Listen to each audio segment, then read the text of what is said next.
ముల్లంగి సాంబార్ ఎలా చేసుకోవాలో చూద్దామా.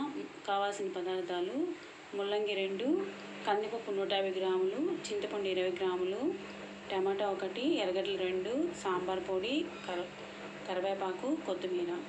ఫస్ట్ కందిపప్పు కడుక్కొని పొయ్యి మీద పెట్టుకోవాలి.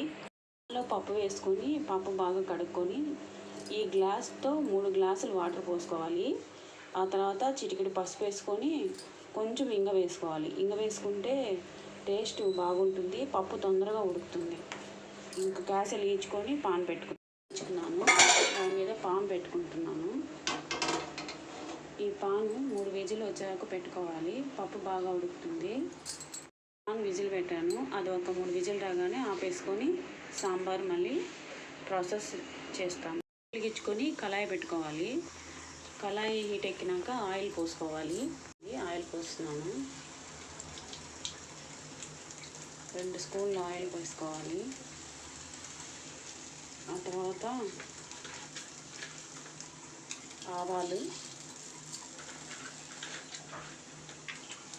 జీలకర్ర, మెంతులు అవి బాగా వేగినాక కరివేపాకు, ఎర్రగడ్డలు,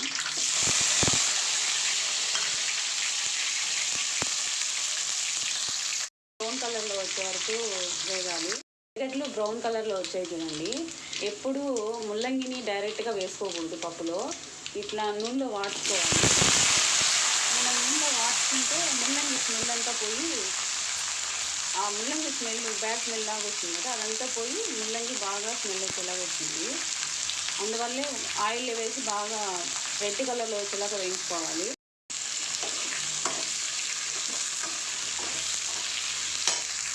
పప్పు చూడండి, ఇంగ వేసి బాగా 3 విజిల్ పెట్టే పప్పు మెత్తగా వచ్చింది.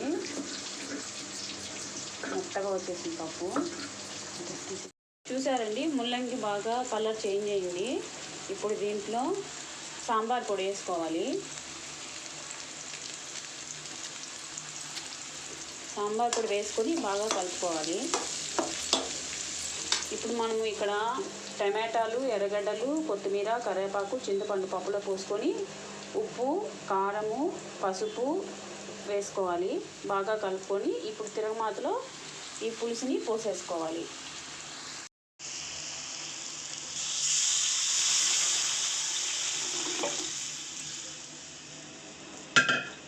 ఇప్పుడు పాన్ పెట్టుకొని ఒక 4 విజిల్ పెట్టుకున్నాక దింపేసుకోవాలి.